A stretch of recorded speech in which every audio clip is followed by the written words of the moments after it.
recría, los productores familiares también son muy importantes, representando el 62%.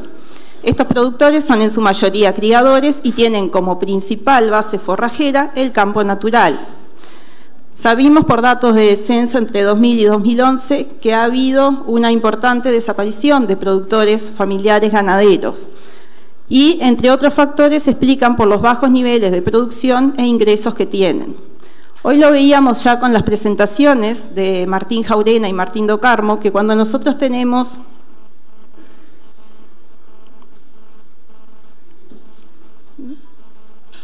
situaciones como estas, donde tenemos baja disponibilidad de forraje, esa baja disponibilidad de forraje está afectando el consumo animal y por ende la performance y productividad de estos animales y también los resultados económicos. También este tipo de situación lleva a lo que es la degradación del principal recurso forrajero, que es el campo natural, y afectamos así también nuevamente su productividad.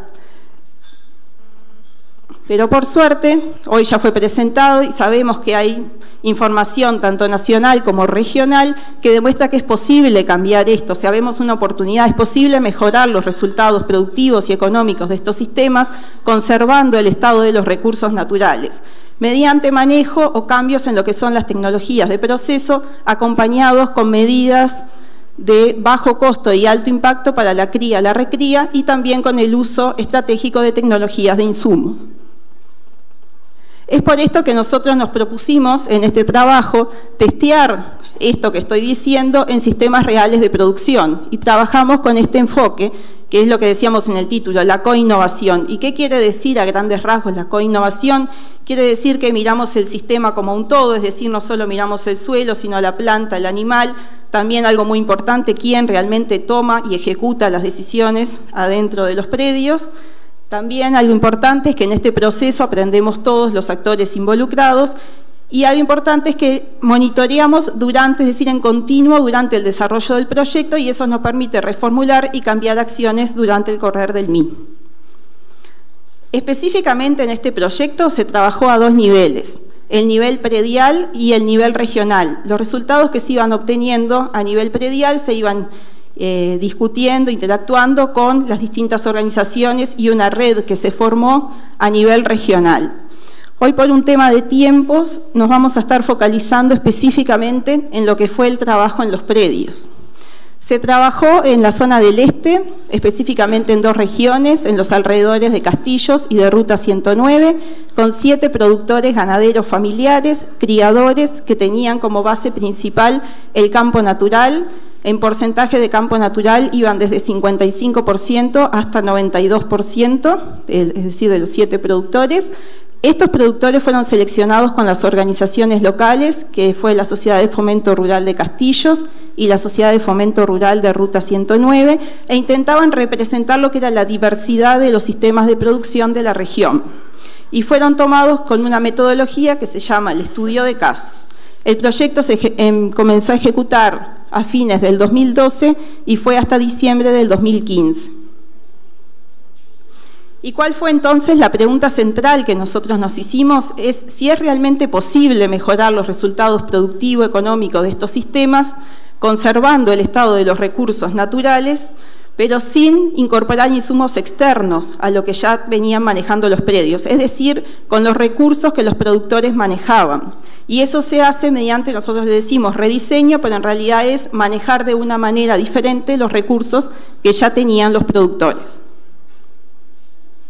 Las etapas de trabajo fueron las siguientes. Primero, una caracterización donde se dio a conocimos los recursos con que los productores manejaban, suelo, planta, la parte animal, el tema del manejo, y se llegó a un diagnóstico, donde ahí entonces llegamos a ver cuáles eran los principales problemas y también las oportunidades que tenían estos productores. Ese diagnóstico se acordó mediante una discusión con los propios productores y entonces el equipo técnico llevó una propuesta para mejorar esos resultados teniendo en cuenta los objetivos y metas que los productores tenían. Una vez, algo importante es que esas propuestas O sea, en la etapa acá de diagnóstico, cuando se hacen las propuestas, esas propuestas son en base a números, en base a reconstruir, ahora vamos a ver algunos resultados, a reconstruir ejercicios para atrás, en llevarle propuestas con números a los productores para que puedan visualizar qué implica para adelante tomar distintos caminos en estos sistemas de producción. Una vez acordadas las propuestas, se empiezan a implementar, o sea, los propios productores las empiezan a implementar y se hizo un monitoreo durante todo el proceso.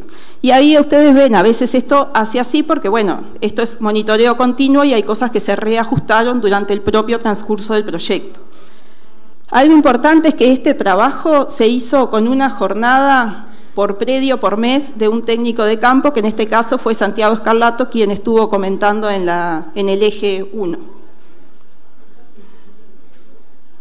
Como era también un proyecto de investigación, nos propusimos evaluar diferentes áreas. El área productivo-económica, entonces en el tema animal evaluamos lo que fue peso, condición corporal, actividad ovárica, diagnóstico de gestación, carga, relación ovino-vacuno. En el tema de la pastura, lo que fue cantidad y altura, lo que fue crecimiento de forraje, el tema de estructura de la pastura, composición botánica, valor nutritivo de ese forraje. En cuanto al resultado económico, evaluamos producto bruto, los costos y los ingresos. Y luego estábamos también evaluando aspectos de clima, como eran precipitaciones, humedad del suelo, temperatura del suelo, y también se trabajó con las imágenes satelitales. En el tema ambiental, estuvimos evaluando a nivel de suelo, materia orgánica total, materia orgánica particulada, carbono activo, respiración, macrofauna. También el tema biodiversidad asociado a lo que era la estructura de la pastura, aves y arácnidos. Se trabajó en el tema calidad de agua y se elaboró en el marco del proyecto un índice de integridad ecosistémica que ahora después más adelante voy a explicar un poquito mejor. Y en el área social, bueno, ¿qué visión tenían a futuro los productores? Temas relacionados a calidad de vida, cómo organizaban el trabajo, cuáles fueron los aprendizajes y cambios durante el proceso, el tema de la planificación y el vínculo productor-técnico. Entonces, como un eje central, ¿cuál fue la estrategia de trabajo en los predios? Fue lo que hablábamos, mejorar esa producción y los ingresos, conservando esos recursos naturales, sin aumentar demasiado los costos. Decíamos que no había en este proyecto incorporación de capital externo, sino que era por parte de los productores y sin complicar el manejo. ¿Y cómo lo hicimos? Hoy veíamos en presentaciones anteriores la importancia de esto, el trabajar con más pasto, pero no solo tener ese pasto, sino gestionarlo de manera adecuada para poder transformarlo a producto animal y aplicando medidas de bajo costo y alto impacto productivo para la cría y la recría. Y también utilizando estratégicamente tecnologías de insumos, como eran los mejoramientos y suplementaciones estratégicas. Trabajando con más pasto, bueno, ¿por qué? Lo vimos en las presentaciones de los dos Martín. Pero bueno, si nosotros tenemos poca área foliar y no estamos dejando hoja verde para que la planta pueda hacer fotosíntesis, estamos limitando la producción de ese campo natural. Entonces, si yo tengo más altura de forraje, voy a poder producir más cantidad de pasto. Y también porque esa altura de forraje o esa cantidad de forraje también me está afectando lo que es la producción animal. Si yo no le estoy ofreciendo suficiente cantidad y calidad a los animales, ellos no pueden transformar ese pasto a producto animal. La parte de la gestión del pasto también se habló hoy. No es solo tenerlo, sino que nosotros tenemos en un establecimiento varios potreros que tienen distintas alturas a lo largo del año y tenemos distintas categorías animales con sus diferentes requerimientos. Bueno, ¿cómo asignamos esas categorías animales a los distintos potreros considerando la altura o disponibilidad de forraje que tienen? En el marco de este proyecto, este fue como un eje central de trabajo. No me quiero olvidar también el concepto de oferta de forraje, que lo manejó Martín Do Carmo hoy. Nosotros también teníamos presente ese concepto de oferta de forraje cuando hicimos la gestión de ese campo natural. Y también las medidas de manejo de bajo costo y alto impacto para la cría, como es el manejo del entore, duración, época de entore, manejo por condición corporal, el tema de la tablilla, diagnóstico de gestación, diagnóstico de actividad ovárica, mitad de entore y momento de destete definitivo. Y también en la recría la importancia de ese primer invierno de la ternera que afecta toda su vida reproductiva y el manejo de la vaquillona para asegurarnos que ese animal que está creciendo también pueda ser preñado, o sea, su segunda preñez pueda ser en tiempo y forma. Una vez que nosotros empezamos a trabajar con esta lógica, los productores empezaron a implementar estas propuestas, como yo les decía, comenzamos a evaluar y a monitorear qué es lo que pasaba. Fuimos a ver, bueno, efectivamente, estamos trabajando con más pasto y ese pasto lo estamos gestionando de la manera de que se vea entonces reflejado en lo que es la preñez, en lo que es la producción de carne, en lo que son los ingresos, algo muy importante que nos planteaban los productores. ¿Qué pasó entonces con el ambiente? El aumento de la productividad fue en detrimento de lo que son los recursos naturales, el estado de los recursos naturales. ¿Qué técnicas se aplicaron? ¿En qué momento? ¿Y qué pasó entonces también con el tiempo de trabajo de estos productores? ¿Qué pasó con la carga animal? Las tres primeras líneas que vemos en gris fue una reconstrucción de los 3 ejercicios previos a empezar a trabajar en el proyecto. Esta reconstrucción se hizo en conjunto con los productores y los datos que ellos disponían de los DICOSE. Y las 3 barritas en verde son los resultados promedio de los 7 predios durante los 3 ejercicios de trabajo del proyecto. Entonces, en términos generales, vemos que la carga animal se redujo un 9%. También ahí ustedes ven, la carga de ovinos se redujo y entonces también hubo cambios en algunos de los establecimientos en lo que fue la relación ovino-vacuno. O sea, no solo la carga total, sino la relación ovino-vacuno. Pero algo muy importante es, estos son los 7 predios. Como ustedes pueden ver, no en todo, o sea, eso que yo les dije de reducción de carga del 9% no fue igual en todos los sistemas de producción, sino que se vio el caso a caso y había situaciones distintas. La carga animal depende entonces de las características de cada predio y lo mismo lo que se ajusta en cuanto a relación ovino-vacuno. Efectivamente estuvimos trabajando con más pasto. Nosotros evaluamos la cantidad de pasto en un 80% del área de cada uno de estos predios, 2 veces por estación durante 3 años. Esta línea verde es un promedio de lo que fue la altura de forraje para los 7 predios durante el año 2013, 2014, 2015 y acá abajo están las estaciones. Y lo que yo coloqué en rojo lo presentó Docarmo como un valor sugerido, pero también lo habló Jaurena del tema de la regla y lo que teníamos que ver de estar en zona roja, zona amarilla o zona verde. Entonces lo que nosotros podemos ver es que hay momentos, como por ejemplo el primer invierno, que los productores en realidad estaban manejando alturas que no eran de repente las tan adecuadas para venir de una primavera-verano bastante llovedora. Pero si nos vamos de repente a momentos, del año como puede ser un otoño, que en realidad ¿qué pasa en el otoño? Que nosotros en otoño nos paramos frente a todo el forraje que se vino acumulando durante primavera-verano y vemos la entrada a invierno. Entonces, si nosotros entramos a invierno con poco forraje, ya en realidad tenemos que tomar otras medidas, si no los animales van a estar perdiendo capaz más estado del que nos podemos permitir que pierdan. Entonces, lo que nosotros podemos ver aquí es que en el primer otoño el promedio de altura de pasto de los predios estaba en 6 centímetros, para el segundo otoño en 13 centímetros y el tercer otoño en 8 centímetros.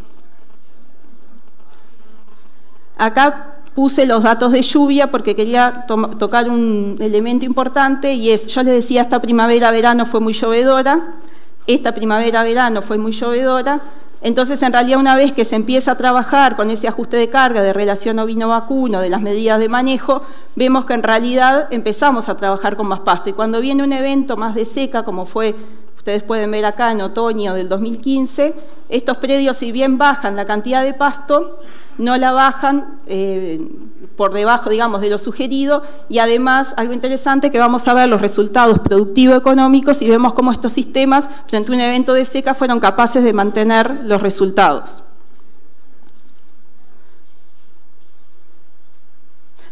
Y acá un poco para visualizar lo que era la situación inicial y cómo después, cuando terminamos, estaba así. Y otra vez, ¿qué pasó? Estábamos presentando un promedio. Obviamente, la evolución de altura y la respuesta de altura fue diferente en cada una de las 7 situaciones. Había predios que venían con una muy alta carga, predios que venían con una carga moderada. Obviamente, el impacto de esto a nivel de cada predio no es exactamente igual, pero lo importante es que todos lograron mejorar. O sea, en su evolución todos lograron mejorar. Yendo ya a esa transformación de pasto a producto animal, ¿qué pasó con la preñez? En la línea verde vemos también 2010, 2011 y 2012 fueron resultados reconstruidos antes de empezar el proyecto, 2013, 2014, 2015, promedio de preñez de los 7 productores. En la línea azul tenemos los resultados del diagnóstico de preñez de INIA 33 para los productores de Rocha, y en la línea roja los mismos resultados de ese diagnóstico de preñez, pero para los productores de Uruguay. Entonces, nosotros podemos decir, bueno, 2013, acá veníamos de años muy llovedores, donde en realidad eso impacta después en la preñez, pero lo que nosotros podemos ver es que en este proyecto la preñez aumentó un 20% y logramos tener preñeces superiores a lo que fueron las medias para el departamento de Rocha y a nivel nacional. ¿Qué pasó con la producción de carne equivalente? De vuelta, en la línea verde vemos el promedio de producción de carne equivalente para los 3 ejercicios anteriores a iniciar el proyecto y la producción de carne equivalente durante el proyecto. Y en la línea roja tomamos los datos del plan agropecuario de las carpetas verdes de empresas criadoras para esos mismos años. Podemos ver entonces que la producción de carne en promedio en estos sistemas de producción aumentó un 23%. Y logramos también, en los años que fueron mejores, capitalizar, digamos, esa mejora de las lluvias o precipitaciones. ¿Qué pasó con el ingreso neto? De vuelta en verde, ¿qué pasó con los predios del proyecto? Y en rojo pusimos qué pasó con las empresas criadoras del plan agropecuario. Y lo que vemos es que se logró mejorar el ingreso neto. Y solo aclaratoria, 56% de aumento, pero a precios constantes del ejercicio 2014-2015 para poderlo comparar. Ahora decíamos, bueno, logramos mejorar la productividad, logramos mejorar los ingresos, pero ¿qué pasó con el ambiente? ¿En qué zona nos estamos moviendo? Una de las herramientas que en realidad se elaboró en el marco del proyecto fue el índice de integridad ecosistémica que trabajó Oscar Blumeto en este índice, y en realidad lo que trata es como integrar distintos aspectos de la vegetación, de las especies, estructura de la vegetación, suelo y cursos de agua en un solo valor, o sea, ponderan cada uno de estos aspectos para terminar en un solo valor. Y esa evaluación se hizo al inicio, en el año 2012, y se hizo al final en cada uno de los predios, ¿no? El predio que está arriba va con el de abajo. Y lo que nosotros podemos ver es que en varios predios ese índice se mantuvo y en otros se logró mejorar. Es decir, que esto lo que nos marca es que no estábamos yendo en detrimento de los aspectos ambientales cuando mejoramos la productividad y el ingreso en estos predios. Otra de las cosas importantes que hablamos fue el tema aves y el tema arácnidos. En el tema aves, en esta zona del país hay muchas aves que son prioritarias para la conservación, se estuvieron evaluando, haciendo monitoreos.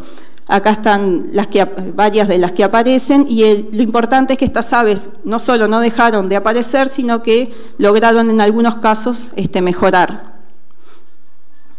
Y después, bueno, a nivel social, ¿qué pasó con las técnicas de producción? Nosotros acá abajo vemos distintas técnicas de producción. Una que hablábamos que era muy importante era la asignación de potreros, considerando categoría animal y considerando altura de forraje. Y después tenemos otras como ajuste de carga, adecuación de Pocadentore, manejo según condición corporal, diagnóstico de actividad ovárica, gestación, control de amamantamiento, destete a los 6 meses, manejo preferencial de la recría, entore a los 2 años y uso de registros. El primer año del proyecto, como ustedes ven, algunos productores hacían ajuste de carga, algunos hacían adecuación de Pocadentore, pero vemos que hay cosas como, por ejemplo, el diagnóstico de actividad ovárica que ningún productor lo hacía. Y la asignación de potreros por categoría animal y altura de forraje también muy pocos lo hacían.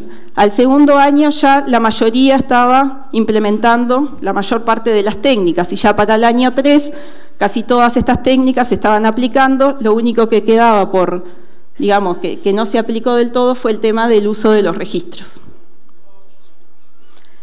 Otro aspecto importante que decíamos es que no queríamos complicar el manejo.